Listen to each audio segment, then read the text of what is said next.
Bom dia, sejam bem-vindos à teleconferência de resultados do primeiro trimestre de 2021 do Grupo Notre Dame Intermédica. Estão presentes os senhores Irlau Machado, CEO, Marcelo Moreira, CFO, e Glauco Desidério, diretor de Relações com Investidores. Informamos que todos os participantes estarão ouvindo a teleconferência durante a apresentação da empresa. Em seguida, iniciaremos a sessão de perguntas e respostas para investidores e analistas, quando mais instruções serão fornecidas. Caso alguém necessite de alguma assistência, por favor, digite *0. O áudio está sendo apresentado simultaneamente na internet no endereço ri.gndi.com.br. Antes de prosseguir, gostaríamos de esclarecer que eventuais declarações que possam ser feitas durante a teleconferência relativas às perspectivas de negócios, projeções e metas operacionais e financeiras do grupo Notre Dame Intermédica constituem-se em crenças e premissas da diretoria da companhia, bem como informações atualmente disponíveis. Considerações futuras não são garantias de desempenho, elas envolvem riscos, incertezas e premissas, pois se referem a eventos futuros e, portanto, dependem de circunstâncias que podem ou não ocorrer. Investidores devem compreender que condições econômicas gerais, condições da indústria e outros fatores operacionais podem afetar o desempenho futuro da companhia e podem conduzir a resultados que diferem materialmente daqueles expressos em tais considerações futuras. Agora, gostaríamos de passar a palavra ao Sr. Irlau, que iniciará a apresentação. Por favor, senhor, pode prosseguir.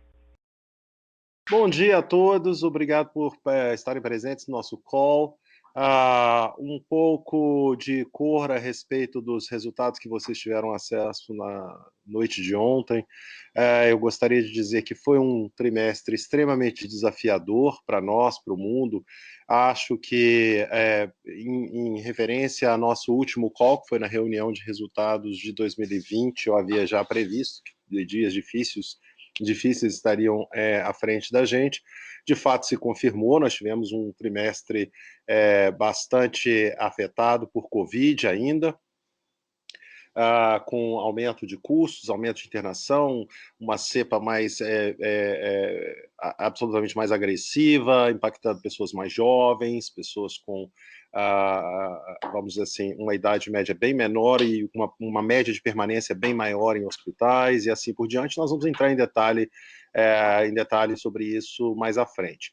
Apesar disso, apesar desse desafio, nós também tivemos um crescimento de beneficiários, conseguimos continuar nossa diluição de G&A, tivemos recordes de venda, fizemos um trabalho, eu acho, muito consciente, de acordo com a nossa estratégia, de manter um portfólio bastante saudável, inclusive não cedendo a pressões para a manutenção de clientes deficitários e altamente deficitários durante esse período, que culminou até com um cancelamento um pouco maior neste trimestre, mas muito parte da nossa estratégia, nada diferente do que tem sido feito ao longo dos últimos 6 anos.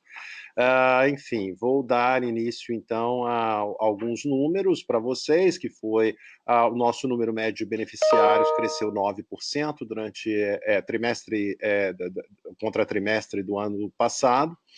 Beneficiários dental também, um crescimento de 8,6%, uma receita líquida com 13,7% de crescimento, em planos de saúde especificamente 14,4%, nós, em serviços hospitalares, quarter contra quarter, 1,4% somente. O nosso, como vocês podem imaginar, serviços hospitalares, nós dedicamos a maior parte dos nossos leitos para atendimento de Covid e atendimento dos nossos próprios beneficiários. Portanto, é uma redução frente ao ano, não uma redução, mas sem dúvida nenhuma, não a expansão que nós gostaríamos de ver. Planos dentais também com uma expansão de 14,8%. A sinistralidade caixa, aí sim foi o grande vilão deste trimestre, com um incremento importante da ordem de 10,1 pontos percentuais, fazendo 78,3%, enquanto o nosso G&A caixa diminuindo um ponto a melhor, na realidade. Então, uma trajetória que nós iniciamos já desde 2015, né, com 11,5% de G&A caixa, para agora em torno de 7,7%, realmente mostrando uma disciplina importante, mesmo em tempos desafiadores. Nós vamos entrar em sinistralidade caixa mais um pouco adiante para explicar exatamente o que aconteceu durante esse trimestre. O nosso lucro, obviamente, lucro líquido foi duramente impactado, já que depende basicamente, depende em muita escala, né, da nossa sinistralidade. Nós tivemos, então, um prejuízo líquido de 27,9 milhões, um lucro ajustado de 27,9, que é como nós tivemos uma série de eventos não recorrentes, que vão ser explicados mais adiante também, mas ainda assim uma queda importante frente ao trimestre do ano anterior, algo que nós achamos uma questão conjuntural e não estrutural, mas vamos também falar um pouco disso adiante. Caixa líquido em 423 milhões, a 0,3 vezes EBITDA, muito ainda em linha com expectativas e realmente um endividamento bastante baixo. Nós tivemos um crescimento consistente do resultado operacional ao longo dos anos, como vocês podem ver, continuamos com um crescimento robusto, apesar da atual conjuntura. Nós temos alguns destaques operacionais que eu queria trazer à frente. Nós fizemos 5 M&As já concluídos agora, 2021, 704 leitos hospitalares e 520 mil beneficiários de saúde. Né? Ao longo desse primeiro trimestre, o GNDI dedicou-se à conclusão das aquisições assinadas em 20, simultaneamente com as atividades relacionadas à combinação de negócios com a Apvida, e as oportunidades de M&A continuam e vão continuar a impulsionar a consolidação do mercado. Como vocês podem ver no gráfico da página 5, se eu não estou equivocado. Desculpe, isso. Página 4, desculpem. Ao longo, e portanto, com uma série de aquisições, como vocês podem ver, eu gostaria só de chamar a atenção de que existem 3 aquisições já fechadas, perfazendo aí aproximadamente 450 mil vidas, que vão entrar agora no segundo trimestre, mas que foram fechadas agora recentemente. Estamos muito em vento em popa no processo de integração dessas operações, e achamos que temos uma oportunidade enorme ainda de continuar nessa trajetória. Os destaques operacionais e integrações. No que diz respeito à região sul, uma agenda focada na criação de valor sustentável, né? O GNDI completou seu primeiro ano de operação na região sul do Brasil. Nós, além da Clinipan, concluímos 3 integrações na região, que foi o Hospital do Coração em Balneário Camboriú, o Hospital de Maternidade Santa Brígida, em Curitiba, e o Plano de Saúde Life Day. Um incremento de 16,9% de crescimento da carteira de beneficiários, alcançando 410 mil na região. São 113%, mais 113% nos planos odontológicos, né, fruto da nossa estratégia de cross-selling. Nós crescemos 300% a oferta de leitos próprios na região, permitindo incrementar os níveis de verticalização. Integrações entre Interodonto, Nutrilabs e outras aquisições ocorreram de forma rápida e eficiente e continuam nas novas aquisições agora fechadas no segundo trimestre. Em março de 21, a filial assumiu a identidade visual do GNDI nas fachadas, nos causou muita alegria, porque entendemos que trazemos benefícios e atributos à marca com a nossa atuação e operação na região. Life Day foi incorporado somente no dia 1º/4 pela Clinipan.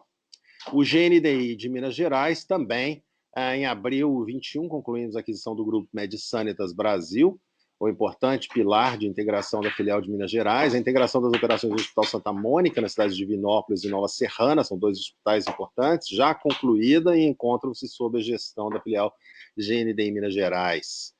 Em janeiro de 21, nós assumimos o Hospital Life Center, com 205 leitos na cidade de Belo Horizonte, uma referência de alta complexidade, inclusive com padrões de qualidade ímpar em nível Brasil e em nível internacional, com acreditações internacionais de qualidade. Nós celebramos um acordo também, um contrato de locação com opção de compra do Hospital Santa Helena em Contagem, que, para aqueles que não conhecem a região metropolitana de Belo Horizonte, um pouco a regiões do ABC paulista, no que diz respeito a São Paulo. O hospital está sendo reformado, modernizado e ampliado, passando de 68 leitos para 138 leitos em 2022.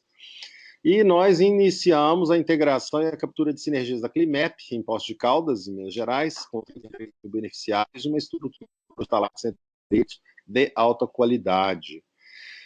Nós tivemos alguns destaques operacionais também, acho importantes, que foi a abertura da nossa clínica para crianças especiais, que é uma clínica modelo, pretendemos agora multiplicar em algumas das regiões onde operamos. Nós criamos a nova identidade visual, obviamente isso também inclui reformas internas nas nossas operações, para melhoria de condições de atendimento e atenção aos nossos pacientes. Tivemos alguns destaques operacionais também na área de ASG, no que diz respeito à ambiental, um projeto importante de compostagem que continua avançando, já são mais de 70 toneladas de resíduo de adubo de qualidade, são 8 toneladas destinadas para ONGs na cidade Sem Fome, adubando mais de 8.500 metros de horta orgânica e beneficiando famílias da região. Esse é um projeto que pretendemos ampliar para toda a rede nossa de clínicas e hospitais. Nós temos agora também um projeto de eficiência de energia com a EDP para a construção de 155 mil metros quadrados de usinas solares que irão gerar 8.300 megawatts por ano, equivalente a 2.800 casas. E essa energia vai fornecer a energia para 60 centros clínicos. Esse é um primeiro passo numa trajetória de fornecer energia limpa para todas as nossas instalações. Só nesse quesito que já iniciamos, nós vamos deixar de emitir aí 2.300 toneladas de CO2. Em termos sociais, nós completamos aí nossos 53 anos de companhia. Durante os meses de março e abril, ocorreram diversas palestras com foco na saúde, bem-estar, diversidade, acolhimento e crescimento profissional. Considerando os desafios profissionais da nossa linha de frente no atendimento aos pacientes de Covid, um grupo de especialistas tem prestado apoio psicológico, de fisioterapia aos nossos colaboradores. Este é um trabalho contínuo nosso, principalmente num momento tão delicado como é o da pandemia.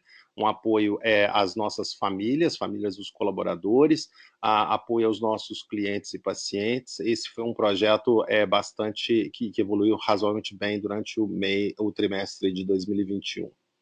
A governança. No Conselho de Administração, a gente tem muita satisfação de anunciar a Ana Paula de Assis Bogos, que foi eleita como membro independente do Conselho de Administração, trazendo uma importante contribuição estratégica à companhia.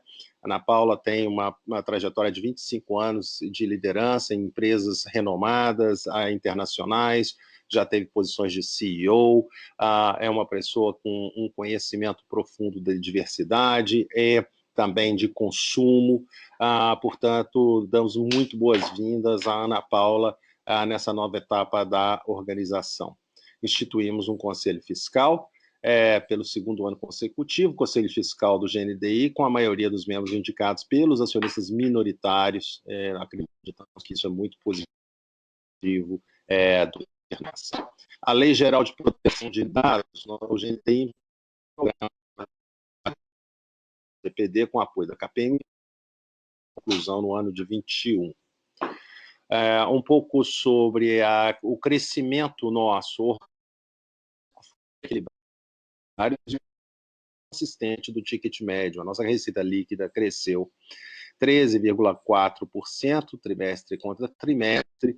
Realmente um momento um pouco, lembrando que receitas elas têm uma parte relacionada a novos contratos e uma parte relacionada a reajustes. Este foi um ano de reajuste, esse foi um trimestre de reajustes bem menores do que vínhamos experimentando ao longo dos últimos anos. O número de beneficiários médio cresceu 8,8%, também um bom número.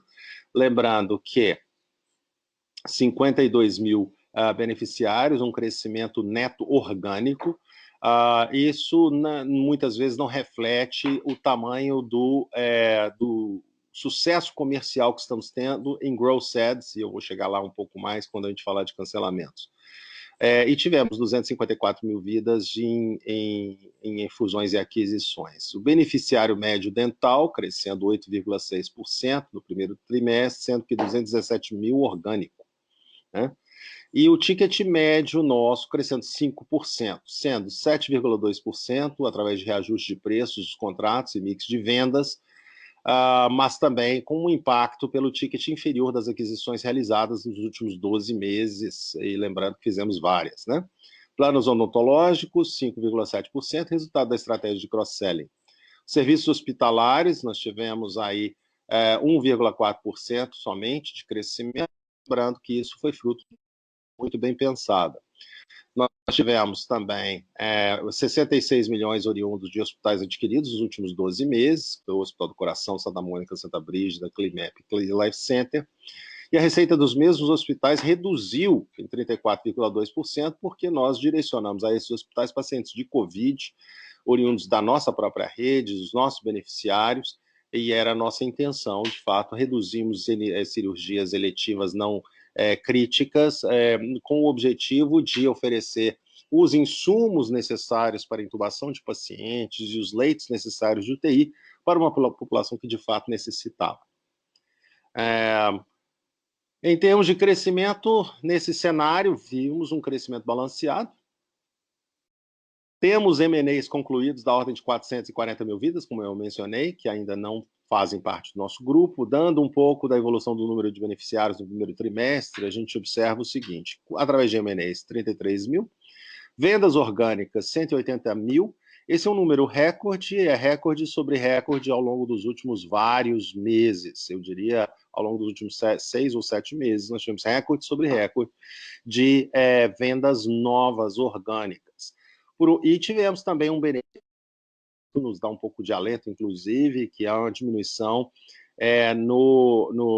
na evolução do desemprego. Isso mostra um pouco mais de estabilidade entre contratações e demissões fruto de layoffs de Covid. Por um outro lado, firmes e fiéis à nossa estratégia de longo prazo dos últimos 6 anos, nós não fazemos, vamos dizer assim, nós não entramos em qualquer relação de longo prazo que seja deficitária ou desequilibrada.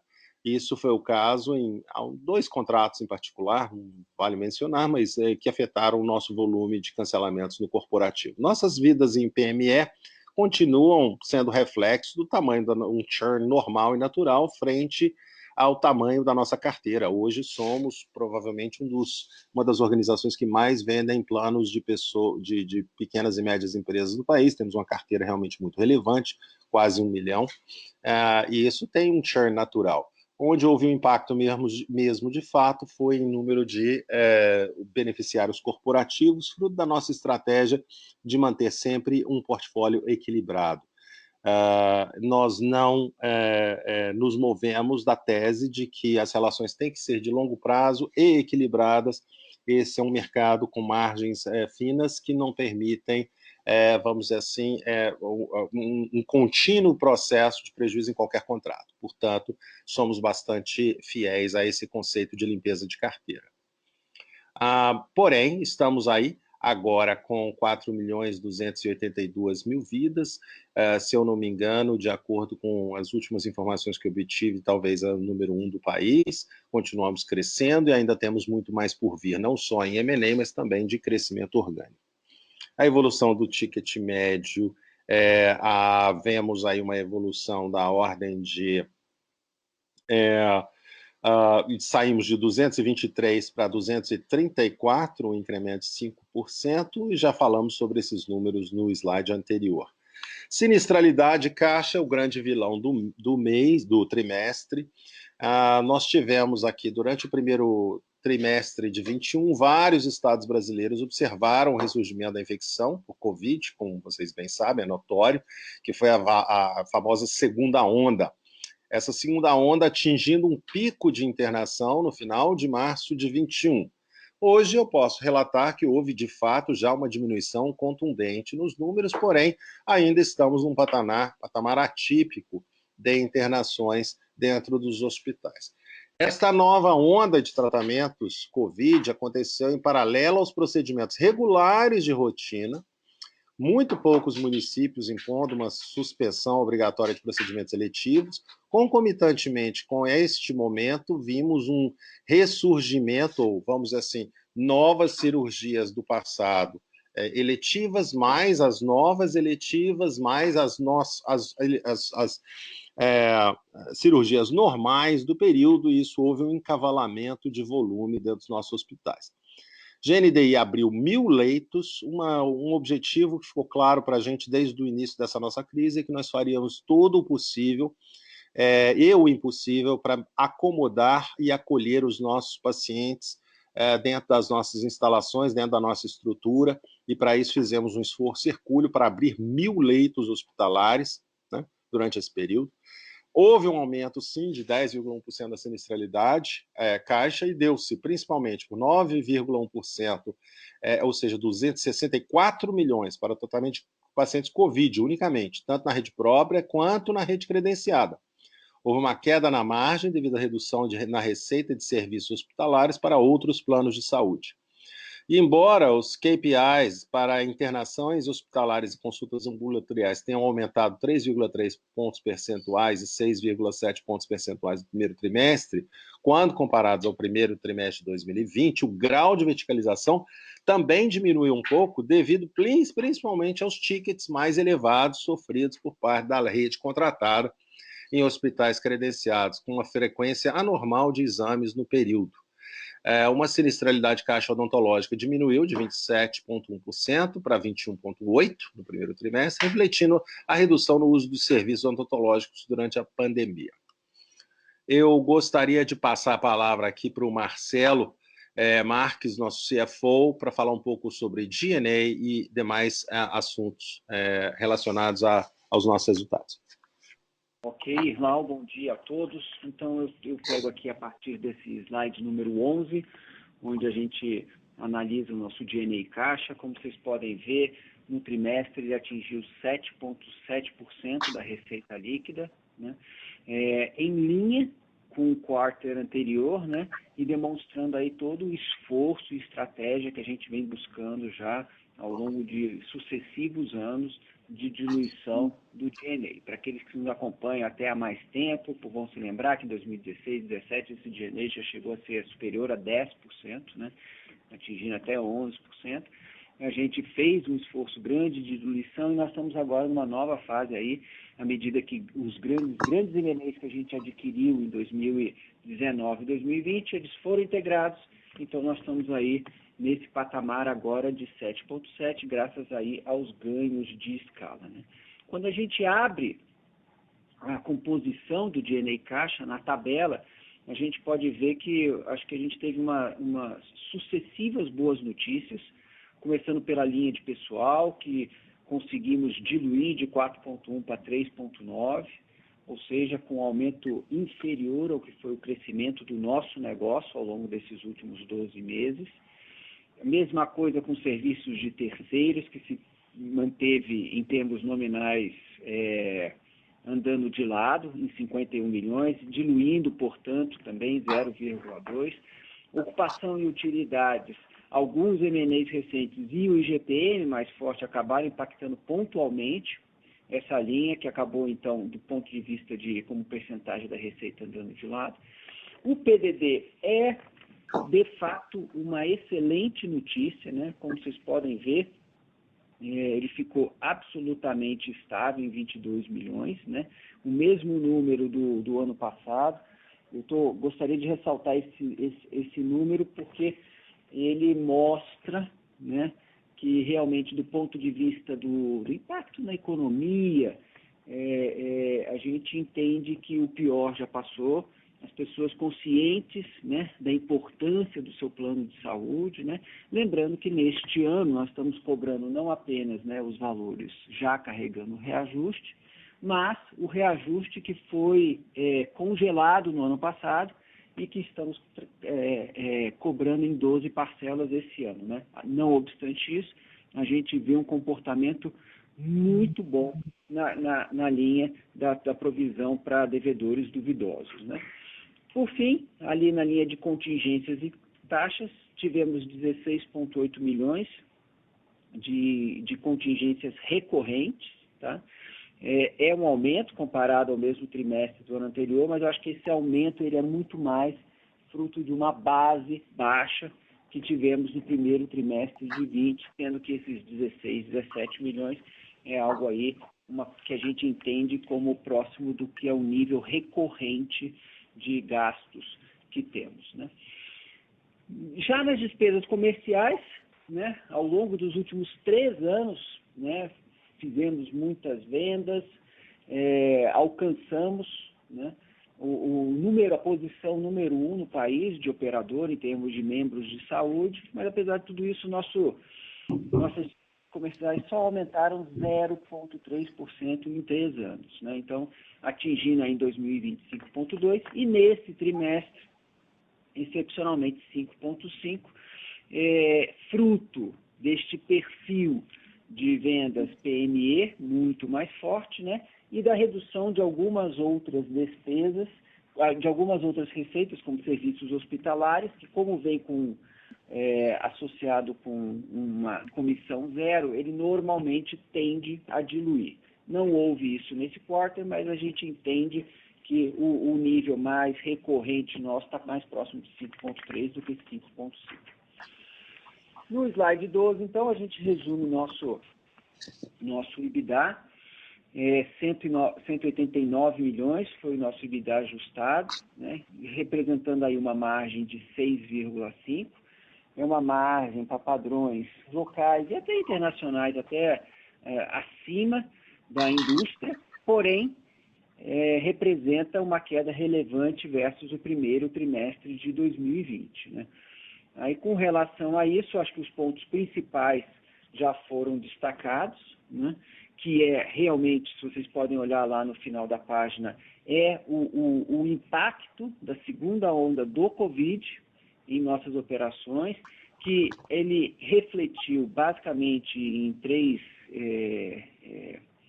dinâmicas. A primeira delas é a própria sinistralidade, as contas médicas associadas ao tratamento de Covid, né, diagnóstico e tratamento de Covid, que atingiram 264 milhões, que representam aí dos 10 pontos percentuais que nós perdemos.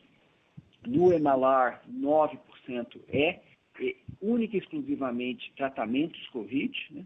Tivemos a queda na receita dos serviços hospitalares, que também, por consequência, acaba impactando o nosso EBITDA, uma vez que a gente consegue alcançar uma receita média por leito menor, né? E, portanto, menos alavancagem operacional, né? E, por fim, aí, um aumento de PEONA, também reflexo do aumento do uso dessa rede credenciada que tivemos, né?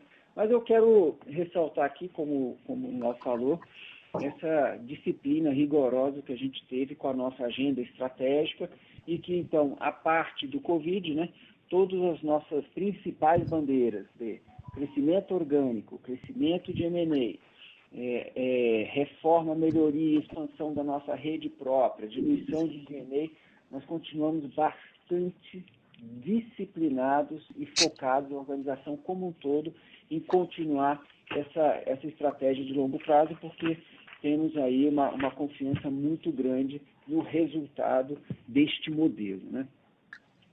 Então, no lucro líquido, ele obviamente é impactado por todos esses fatores que eu comentei. No trimestre, nós reportamos um prejuízo líquido de 28 milhões, mas quando a gente volta com aqueles itens não caixa, estou aqui retornando apenas com stock options, amortização de intangíveis, o IRCS diferido, a gente teve aí, o prejuízo se reverte, a gente obtém um lucro também positivo em 28 milhões. Né? O que permitiu que a gente continuasse aí com essa agenda estratégica, como eu disse, o CAPEX no trimestre foi de R$500 milhão, né? Muito focado na conclusão dos M&As de Clinep, Life Center e Biosaúde, né? E aí também, que é uma agenda que continuou ao longo do segundo trimestre, onde a gente vai trazer boas notícias aí, em função do já divulgado fechamento das transações de Biosaúde, com 100 mil vidas, e MedSanit. O time de integrações está conosco, trabalhando literalmente 24 horas para rapidamente essas operações se tornarem aí parte integrante desse ecossistema Notre Dame Intermédica, né? E aí, então, esse olhar aí confiante que a gente tem no nosso modelo de negócio é que faz com que a gente continue aí nesse mesmo ritmo com relação aos nossos M&As, né? E, por fim, com relação à dívida, não tivemos grandes alterações na nossa estrutura de dívida, então eu gostaria de chamar a atenção aí para a nossa dívida líquida. Na verdade, no trimestre a gente terminou com uma dívida líquida de 423 milhões, isso representa 0,3 vezes o nosso EBITDA dos últimos 12 meses, e mesmo se colocássemos aqui a compra da MedSanitas, que já concluímos no mês de abril, que é uma aquisição maior, que todos conhecem aí, né, um dos principais players independentes, um dos principais players na região de Belo Horizonte, né, e a gente vai para uma caixa líquida em torno de 1,3 bi, que representa ainda 0,8 abaixo de todos os covenants que a gente tem. Então, a gente ainda encontra e enxerga um espaço grande para continuarmos com a nossa estratégia de aquisições no mercado. E com isso, eu acho que podemos passar para a sessão de perguntas e respostas. Obrigado. Senhoras e senhores, iniciaremos agora a sessão de perguntas e respostas. Para fazer uma pergunta, por favor, digitem *1. Para retirar a pergunta da lista, digitem *2. A nossa primeira pergunta vem de Emerson Vieira, Itaú. Bom dia, pessoal, tudo bem? Aqui é o Emerson Itaú. Bom, Islau, Marcelo Glauco, obrigado pelo tempo de vocês. São duas perguntas. A primeira, né, a gente gostaria de entender um pouquinho sobre esse 1 ponto percentual de aumento no Emalar quando a gente foi os tratamentos de Covid, né? Como é que foi o comportamento desse Emalar ex-Covid ao longo do primeiro trimestre? E vocês conseguem dividir com a gente, se vocês já possuem quantificado aí, qual que seria o impacto nos trimestres seguintes de 2021, né, assumindo aí uma normalização do Covid, uma retomada dos procedimentos eletivos postergados no ano passado? Essa é a primeira pergunta. E a segunda é a seguinte, né, a gente viu um crescimento orgânico bem interessante. Então, eu queria entender um pouquinho como vocês estão vendo o ambiente competitivo, né, como tem se comportado o ticket das novas vendas, né, com ticket estável, então talvez sendo um pouquinho mais promocionais. E ainda em cima da questão de ticket, né, eu queria entender um pouquinho como vocês estão vendo essa questão do reajuste dos planos individuais. E se isso deve ter alguma contaminação também na negociação dos planos corporativos, tá? São essas perguntas, pessoal. Obrigado. Vou falar um pouquinho sobre o futuro. Acho que ainda não estamos fora da segunda onda de Covid. A gente já vê isso acontecendo, números contundentemente menores. Isso ainda temos que lembrar que contas hospitalares têm um certo tempo de serem processadas. Nós temos um impacto um pouco diferente de demais organizações, porque nós temos um percentual importante das nossas contas que ocorrem durante o próprio mês ou o trimestre, em função de sermos hospitais próprios. Isso é uma bênção e também pode ser também um outro desafio. Por quê? Porque como nós compramos para os nossos próprios hospitais, as tabelas negociadas com hospitais de terceiros talvez não sofram o total impacto do aumento de custos de medicamentos que nós pudemos vislumbrar ao longo do ano de 2020, principalmente no seu final, e ao longo dos primórdios de 2021. Como aumento de insumos de forma desordenada, luvas que aumentaram 1000%, aventais dessa ordem também, alguns medicamentos que desapareceram do mercado, forçando operadoras a adquirirem, hospitais, adquirirem insumos no exterior, através de compra direta e assim por diante. Nós sofremos um impacto maior, talvez, mas, sem dúvida nenhuma, esse impacto ainda tem que ser estabilizado. O volume diminuiu, esse impacto ainda tem que ser estabilizado. Mas estamos muito otimistas, definitivamente muito otimistas com a regularização. Do ponto de vista de sinistralidade, eu vejo isso aqui, tudo que nós construímos fruto da própria Covid gera para a gente oportunidade futura. Vou dar exemplos, a própria telemedicina, teleatendimento, a expansão dos nossos leitos de UTI, com a capacidade adicional de verticalização de serviços a um custo mais baixo, o retorno das nossas atividades em serviços hospitalares a terceiros para a consecução de cirurgias. Eu acho que isso tudo representa para um futuro oportunidades. A situação já está completamente regularizada de forma nenhuma, ainda não, mas eu acho que estamos indo numa trajetória positiva. Isso é o que eu poderia dizer a respeito desse assunto. E em respeito a nosso incremento do mercado e vendas líquidas, como eu disse, eu acho que nós estamos num período onde todos estamos objetivando oferecer a qualidade de serviço que nós nos comprometemos com os nossos beneficiários. Por isso, nós fizemos esforços hercúleos para manter atendimento em todas as nossas instalações, com insumos presentes, com a possibilidade de dar o acolhimento e o tratamento essencial à vida, e foi esse o nosso objetivo durante esse tempo. Eu acho que nós conseguimos fazer isso de forma esplendorosa, e continuamos com isso sendo primordial na nossa cabeça. Empresas ao redor do país vislumbraram isso, entenderam, acho que nosso posicionamento continua muito claro, as melhorias que fazemos nas nossas estruturas estão sendo muito bem percebidas e e isso causa, vamos dizer assim, a consequência disso, por óbvio, é uma procura maior pelos nossos serviços, portanto, uma evolução importante nas vendas brutas. Em vendas líquidas, um impacto maior, principalmente da nossa disciplina do ponto de vista de contratos equilibrados ao longo desse período. E nós mesmo num trimestre bastante desafiador, nós não, vamos dizer assim, nós não deixamos para trás as nossas convicções e a nossa disciplina de manter uma carteira saudável. Portanto, tivemos impactos aí, mas acho que o outlook para a gente continua sendo extremamente positivo, melhor ainda agora com uma estabilização do emprego, caso isso tenha permanência ao longo dos próximos meses, isso deve refletir positivamente no mercado. Concorrência. Nós, de fato, vimos alguma concorrência acontecendo de uma forma, na nossa concepção, não muito racional, porque é curto-prazista. É aquele momento onde talvez exista uma pressão muito grande de sinistralidade e busca-se, através de um mecanismo que chama-se run-in e run-off, onde eu contrato a empresa, talvez até um preço subsidiado, mas que isso me traz receita por um período de 3 meses aproximadamente, onde a despesa, em função do ciclo operacional de faturamento e billing de prestadores, demora mais, ou seja, você tem 2 a 3 meses de receita com um volume de sinistro muito reduzido.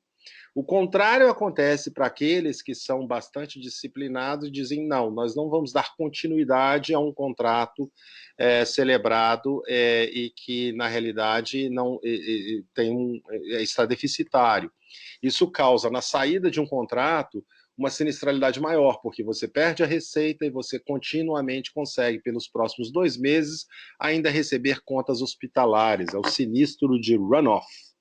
E nós vimos alguns concorrentes, e sim, fazendo estratégias de precificação e conquista de clientes de uma forma que não consideramos sustentável e não vamos engajar nesse tipo de prática, porque não achamos que isso seja um benefício de longo prazo para os nossos acionistas. Em termos de, você perguntou também a respeito de planos individuais.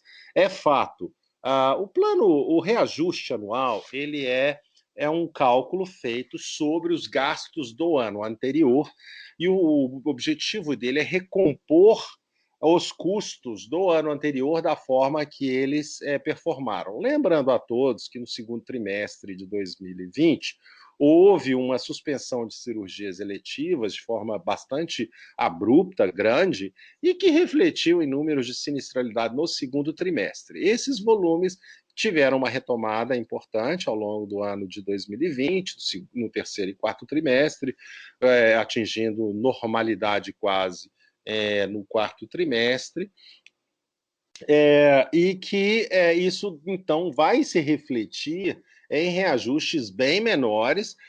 Já escutamos mercado, escutamos, vamos dizer assim, informações que são veiculadas em mídia, até propensões ao cálculo de que talvez esse ajuste seja próximo de zero ou até mesmo negativo, não sabemos. Mas a nossa carteira hoje de planos individuais perfaz aí 12% do nosso volume total, ela tem um impacto importante.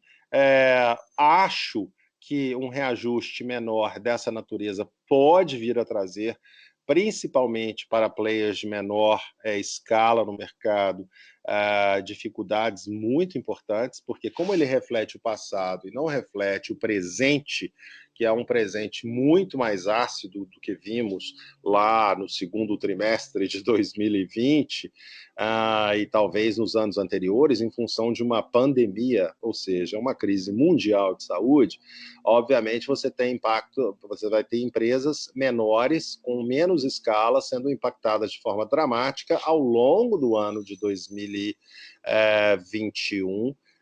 sem um reajuste que possa lhe ajudar a compensar os custos adicionais que se fizeram presentes ao longo desse ano. Chamo a atenção para... Nesse momento, escala é fundamental para você conseguir diluir parte desse custo adicional, mas foram vários custos importantes, adicionais. Menciono alguns que eu já tinha mencionado na minha reunião anterior com vocês: o fato de termos tido uma evolução de impostos de ICMS em São Paulo de 0% para 18% nos insumos hospitalares, são 60 e poucos procedimentos adicionais como a rol mínimo da ANS, nós temos uma pressão em cima de custos de materiais e medicamentos oriundos da crise sanitária que atravessamos, com evoluções importantes em certos medicamentos e principalmente em EPIs.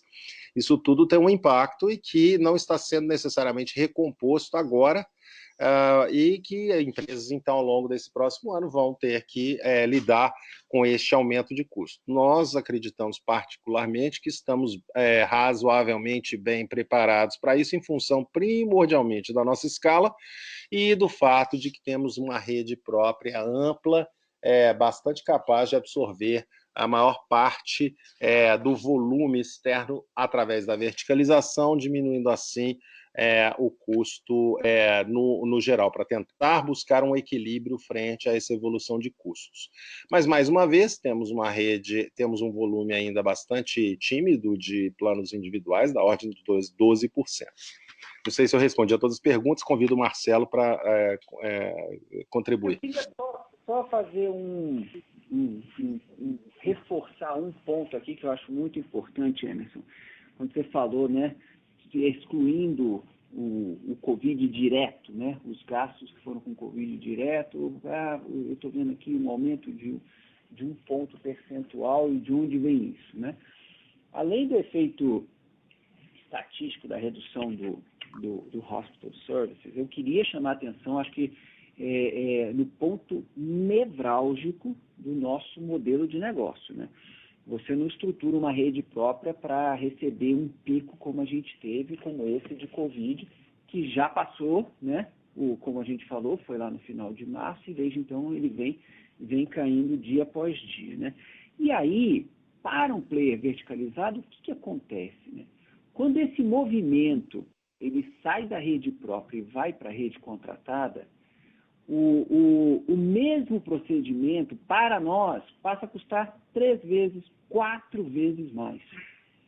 Então, agora que a gente está tendo esse refluxo do Covid, assim, o mantra em torno de toda a nossa empresa é: vamos trazer de volta esse movimento que transbordou para a rede contratada, excepcionalmente, né, por conta da capacidade de atendimento e agora traz para dentro. Então, o mesmo paciente pode custar 3 vezes mais, 4 vezes mais ou 1/4 do que dependendo se ele está sendo atendido dentro da rede contratada ou da rede própria. Então, acho que esse é o grande estilingue que acabou havendo, né, essa volatilidade, mas que assim como ela vai, ela tem que voltar, né? Esse é nossas áreas de operação aí, todos os estados e municípios e regiões têm este grande objetivo, né? À medida que vai se reduzindo, a gente traz para dentro de casa e aí o benefício também é muito forte. Perfeito, Irlau, Marcelo, obrigado. Super claro.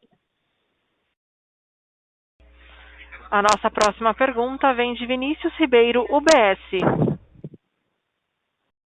Pessoal, bom dia a todos. Obrigado pela pergunta. Queria explorar 2 tópicos aqui, se a gente puder.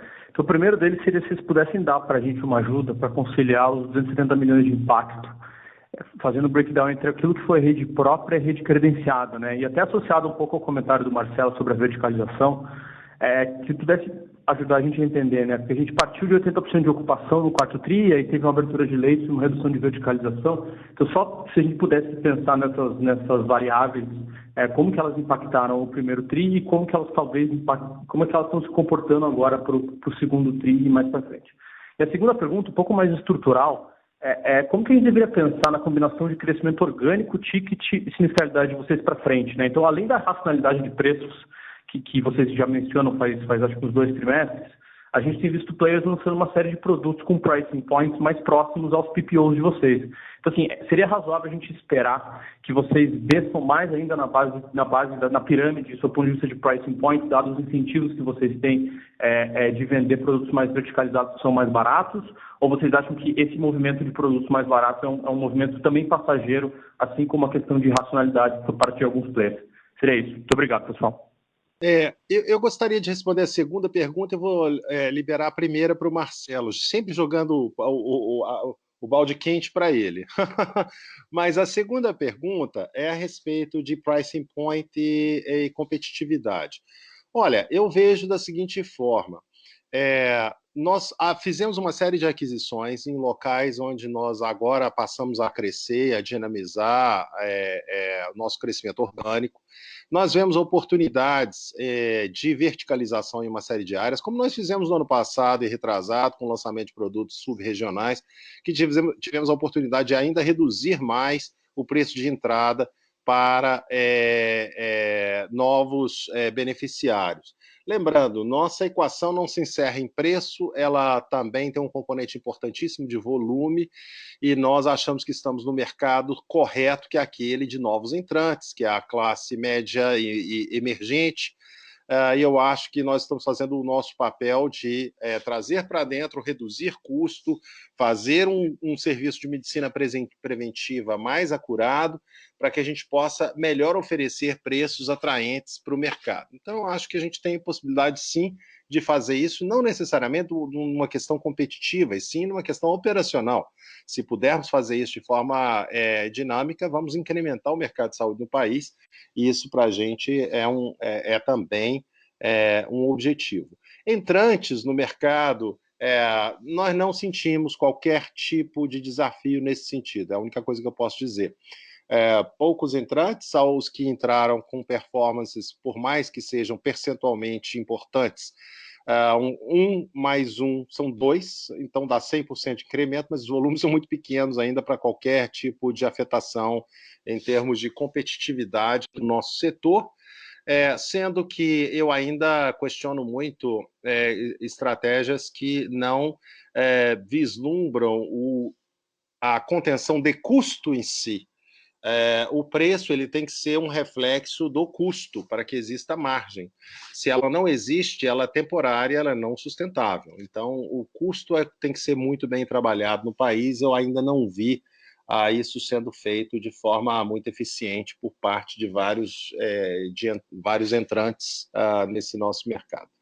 Portanto, ainda não é, ou nesse momento, não quero de forma nenhuma mostrar qualquer tipo de soberba, mas simplesmente ainda não vemos isso como algo que seja uma concorrência sustentável ou de qualquer impacto nesse momento para a gente, em termos de preço.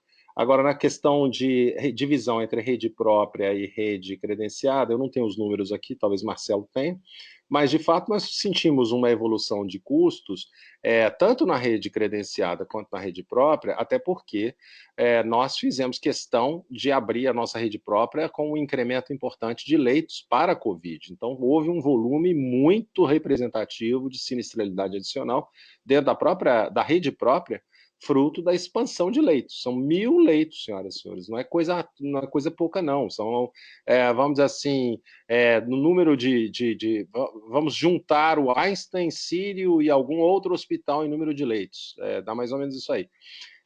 Então, é importante o incremento de leitos. Isso tem, obviamente, um impacto. Você tem que contratar pessoas, tem enfermagem, você tem e todo o custo adicional de EPIs, medicamentos e assim por diante. Mas nós sentimos também um incremento importante na rede credenciada, mas em função não só do volume de pacientes, não é mesmo? Mas também vimos algo em alguns, infelizmente, em alguns membros dessa rede credenciada, um volume importante de cirurgias eletivas não críticas, com um aumento de cirurgias como plásticas, como rinoplastia, cirurgias de endometriose, cirurgias de reposição de quadril, cirurgias de bariátricas de redução de estômago, sem necessidade, durante um período dramático da história do país e do mundo.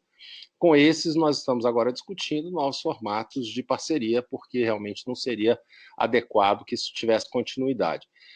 Mas permita ao Marcelo aí evoluir sobre a divisão de valores, se ele tiver esses números com ele. Sim, obrigado, Irlau. Obrigado, Vinícius.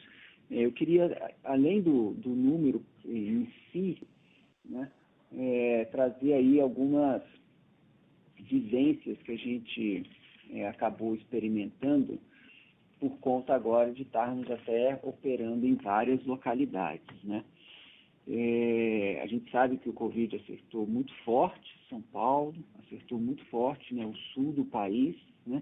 Mas os impactos nos nossos resultados, eles foram diferentes até por conta do quanto foi necessário transbordar para a rede contratada versus para a rede própria, né? Então, por exemplo, a gente enxerga no sul do país, né, e em boa parte de nossas operações no interior de São Paulo, aqui estou falando de Americana, estou falando de Sorocaba, Jundiaí, esse impacto no EMALAR, ele não foi maior do que 3%, 4%. O sul todo foi 3%, porque a gente conseguiu, apesar de tudo, né, manter dentro de casa. Já em São Paulo e Rio, aí sim a gente teve um impacto mais forte, né? Dentro de casa, quando a gente abre os nossos principais custos, né, sofremos exatamente em duas linhas, pessoal e material, tá? Pessoal, até por conta de turnover e etc., é uma coisa muito natural de que à medida que o movimento baixa, os leitos vão sendo fechados, né? E você tem um acerto desse custo de pessoal acontecendo naturalmente ao longo dos próximos quartos, né? E em materiais, aí sim você teve uma questão de preço e volume, né? O preço aí um pouco associado à escassez de alguns materiais, né? À medida que esses materiais voltam à normalidade, a gente opera com tabelas de preço com as principais indústrias, então a gente tem uma expectativa de que volte muito, especialmente a parte de medicamento, para o que é normal, né?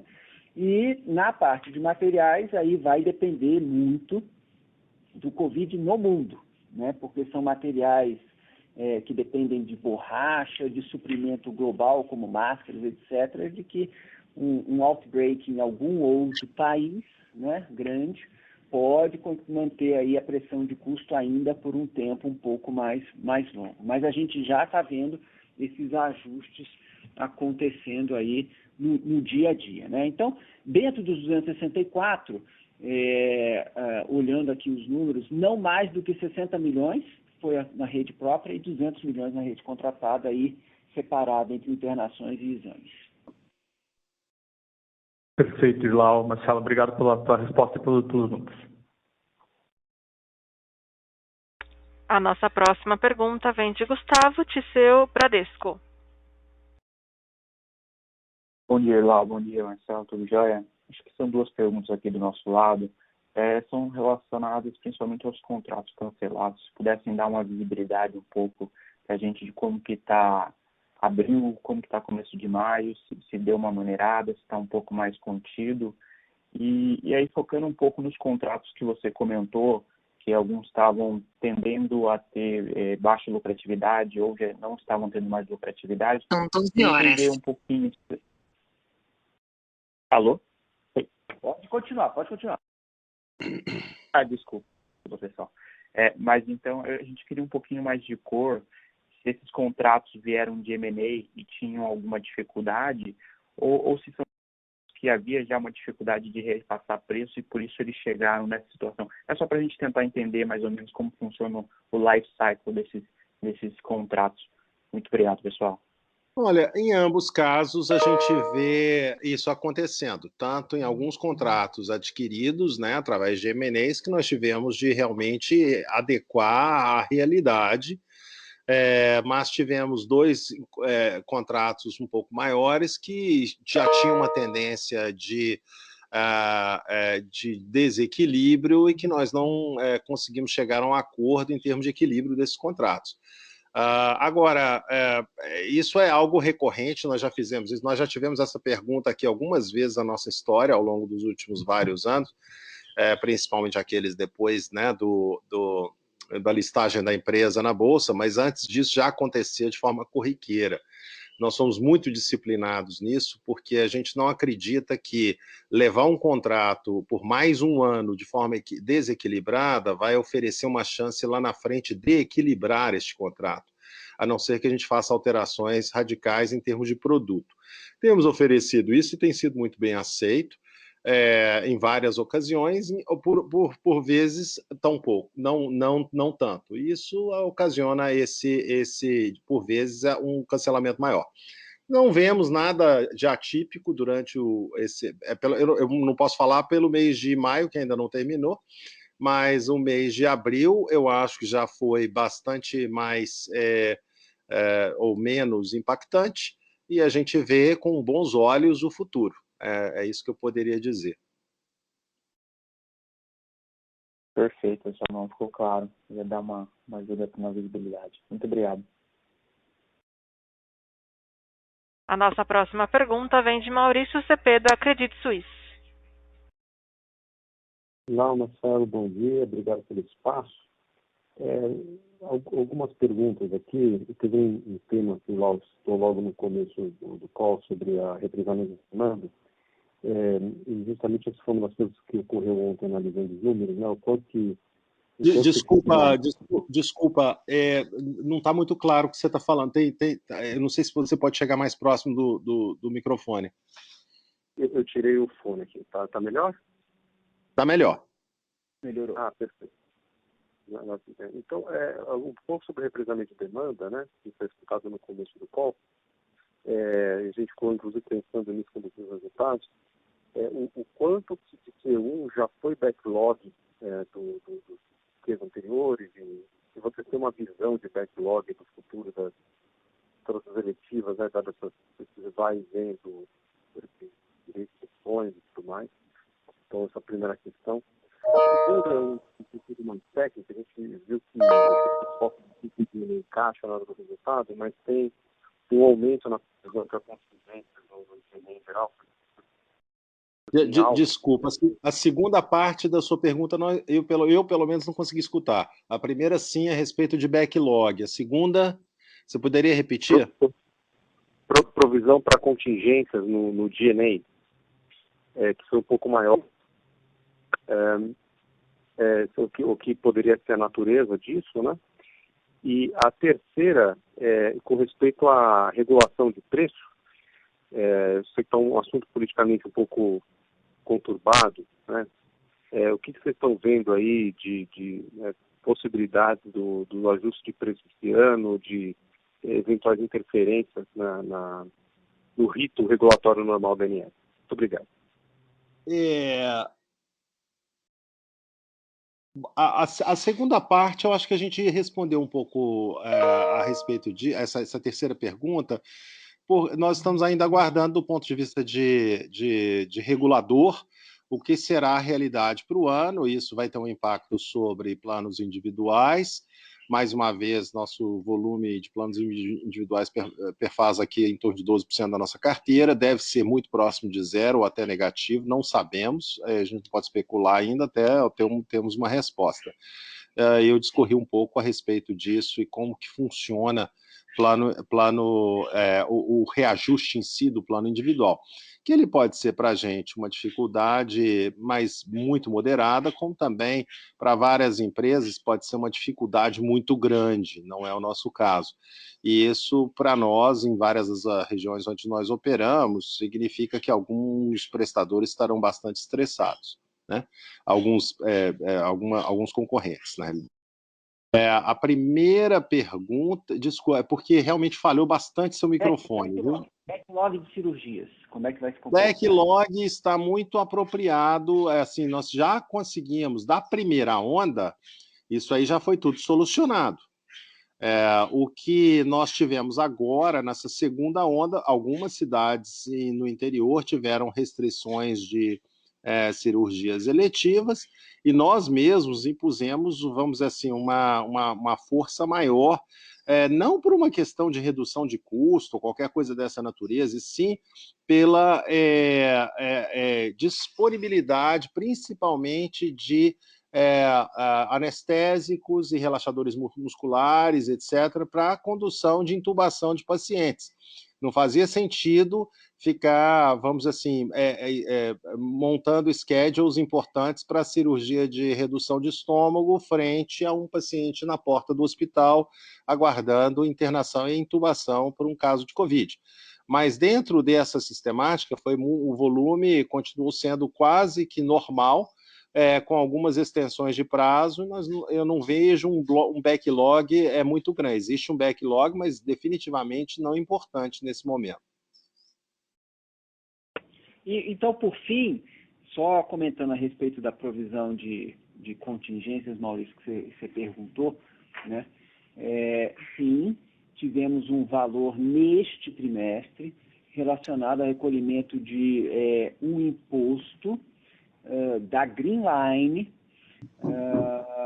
Foi um pagamento autorizado pelo vendedor, onde a gente terá o ressarcimento deste valor, porém o ressarcimento desse valor passa aí por garantias que não são garantias monetárias, nem escrow, nem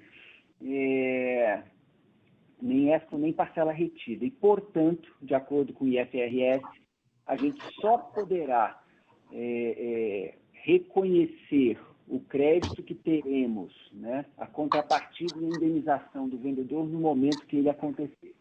Então, é um valor que a gente vai ter, essa contrapartida, e por isso aí que a gente lançou como não recorrente, porque realmente é um valor único que houve, mas que, por uma questão contábil, a gente só vai poder reconhecer esse crédito posteriormente. Está claríssimo. Obrigado. A nossa próxima pergunta vem de Joseph Giordano, Banco JP Morgan. Olá, bom dia a todos. Bom dia, Lau. Bom dia, Marcelo. Obrigado por pegar minha pergunta. Acho que eu vou mudar um pouquinho de tópico aqui, tentar olhar um pouquinho para oportunidades de M&A. Então, eu queria entender como é que está o pipeline de vocês para M&A, como é que vocês veem a oportunidade de trazer mais crescimento inorgânico num ambiente aí que talvez a gente está um pouco mais errático, com competição forçando um pouquinho a barra do ponto de vista de preço. E o segundo ponto, até queria pegar um pouco a inteligência de vocês. Quando a gente olha para os contratos corporativos, a gente tem visto um churn interno dos contratos bastante baixo, né? Então, eu queria pegar se vocês enxergam as empresas talvez demitindo, mas não tirando benefício, Ou seja, se a gente tem algum risco de ter algum represamento de base daqui para frente. Obrigado. Olha, Joseph, bom dia. Eu não vejo esse represamento. Eu vejo, talvez, por algum tempo, e o que aconteceu ao longo dos últimos, talvez, alguns meses, é um pouco de indecisão por parte de empresas na tomada de decisão de alteração de plano. Isso porque não estava muito claro ainda nem seus próprios sistemas produtivos, nem como se comportaria o mercado competitivo de planos de saúde. Mas eu não vejo represamento nisso. Nosso pipeline de vendas continua, vendas brutas, né? Comercialização continua bastante saudável. A gente está muito confiante no modelo de negócio que nós temos a oferecer para o mercado. Nada mudou nesse sentido. Do ponto de vista de M&A, nós temos aí, ampliamos até um pouco mais o nosso schedule de M&As para talvez 15 targets que estamos analisando. Não paramos de forma alguma. Lembrando que talvez vocês tenham visto um pequeno hiato aqui em anúncios, não quer dizer que o trabalho não estava sendo feito. Lembrando que a gente não compra hospitais nem planos de saúde em loja de conveniência, né? Nós temos que trabalhar, são trabalhos estratégicos, pensando no futuro, no longo prazo, não é algo necessariamente conjuntural de um trimestre ou dois, e sim da longevidade da empresa. E é isso que nós estamos trabalhando. Temos muitos targets ainda dentro do nosso, sob análise do nosso grupo de M&A. Pretendemos anunciar, assim que possível, novas aquisições, não paramos de forma nenhuma. Estruturalmente, ou conceitualmente, ou estrategicamente, continuamos na mesma toada que tínhamos anteriormente. Então, nesse sentido, a gente vê oportunidades de consolidação adicionais, fruto até da crise que a própria Covid, o estresse que isso traz sobre operadoras, de menor escala, oportunidades também para aquisição, não só aquisição através de M&A, mas para a oferta de produtos adequados, em regiões adequadas, mais competitivo e de forma que a gente possa trazer mais volume. Não estou vendo agora uma estagnação do mercado, não.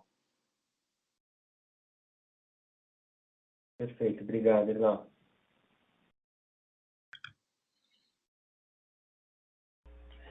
Com licença, encerramos neste momento a sessão de perguntas e respostas. Eu gostaria de passar a palavra ao Sr. Irlau para as considerações finais.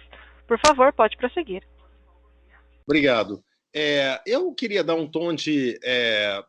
vendo o resultado deste trimestre, que foi extremamente desafiador, mas frente a um cenário mundial, e principalmente brasileiro, bastante ácido, acho que nos comportamos do ponto de vista ético, moral, de atendimento e acolhimento da forma adequada. Fomos além de todas as nossas forças para viabilizar um serviço de altíssima qualidade para os nossos beneficiários no momento de crise, onde, de fato, fomos postos à prova. Acho que saímos com nota 10 dessa prova. Tivemos, lógico, os desafios econômicos do período, mas que nós entendemos que são extremamente conjunturais. Muito disso passou, coisas ainda que não passaram, nós vamos e continuamos trabalhando para que elas passem. E estamos ainda muito confiantes no nosso modelo de negócio. Estruturalmente não houve mudança de conceito, de estratégia, continuamos bastante focados naquilo que nós podemos fazer para acionistas.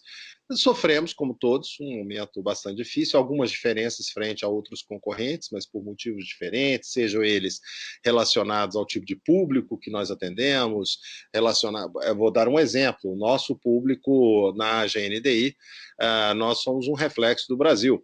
Então, nós temos uma emerging middle class bastante importante na nossa carteira, são eles, então, inclusive, funcionários de varejistas, de call centers, de empresas de grande volume de pessoas, e que são pessoas que não necessariamente podem fazer um home office, por exemplo. em 100% da sua empresa. Isso é fruto do ticket que nós oferecemos, do foco de trabalho que nós temos. Isso tem um impacto, sem dúvida nenhuma, sobre a nossa carteira e sinistralidade. Mas, definitivamente, a gente vê com muito bons olhos essa expansão e diluição ao longo do prazo do risco e da escala que nós estamos desenvolvendo para exatamente diluir e pulverizar esse risco. Um crescimento absurdo acontecendo em gross sales, isso é fruto exatamente da mesma estratégia, e ela tem a tendência de continuar, né, nos gerando a escala, o volume de clientes e a oportunidade de crescer organicamente ao longo do tempo. Então, por mais que eu veja esse como talvez um dos trimestres mais desafiadores da história do sistema de saúde do Brasil, sistema privado de saúde do Brasil, nós vemos com bons olhos o futuro, por aquilo que nós conquistamos em termos de qualidade, em termos de distribuição de rede, em termos de aquisições já consolidadas que estão por vir e trazer sinergias, assim por diante. Então, eu me sinto otimista a respeito do futuro, apesar de um trimestre bastante desafiador. Marcelo, você gostaria de concluir com alguma coisa? Não, é isso mesmo, Rinaldo. Estamos bastante focados aí, todo o time interno, trabalhando noite e dia aí com esse olho nessa agenda estratégica. Com isso, então, gente, encerramos. Muitíssimo obrigado. Saúde para todos. Lembrem-se, não acabou, então continuem protegendo-se. Esse é um momento ainda de bastante cuidado, mas espero que todos estejam bem. Vamos juntos. A audioconferência da Notre Dame Intermédica está encerrada. Agradecemos a participação de todos, tenham um bom dia e obrigada por usarem Chorus Call.